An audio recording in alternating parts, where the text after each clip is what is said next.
բարևեք, ես մեծ սիրով ներկայացնում եմ բուժակ, թվագետ, Մելամոր կոսմետիկայի ցանցի հիմնադիր Մելինե Հայրապետյանին։ Բարև ձեզ, բարևեք եկել։ Ինչպե՞ս եք։ Շատ լավ։ Շնորհակալություն, որ ընդունեցիք մեր հրավերը։ Հարգելի Մելինե, նախ եկեք ծանոթանանք ձեզ հետ։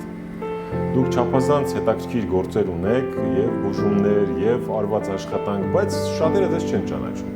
Եկեք այս հաղորդումը այսօր նվիրենք ձեզ հետ ծանոթացմանը։ Ով եք դուք, որտեղ եք ծնվել, ինչ կյանքի ընթացք եք ունեցել, համեցեք։ Ծնվել եմ Հայաստանում, Տավուշի մարզում, 7 տարեկանում ծնողներիս հետ դուրս եմ եկել այլ երկիր, Ռուսաստան են գնացել։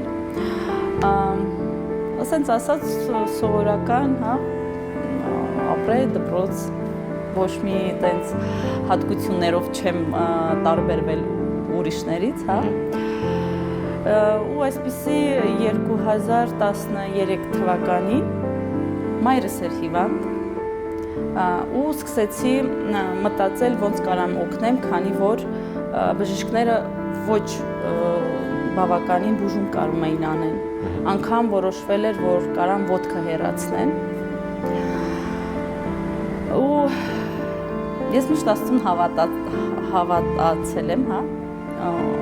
Աստծուն միշտ հարց եմ տվել, պատասխանը 11 տարեկանից, ոնց որ Աստծո ուժը ես զգամ իմ մեջ։ Ու այդ օրը ես լավ հիշում եմ, աղոթեցի Աստծուն, որ իմ մայրիկս չի կարող լինի մի ոտին, ու այդ բժշկությունը, ոնց որ ես տեսնեմ, որ ոնց կարող եմ տրաֆիչիսկի խոց ուներ, ոնց բուժեմ,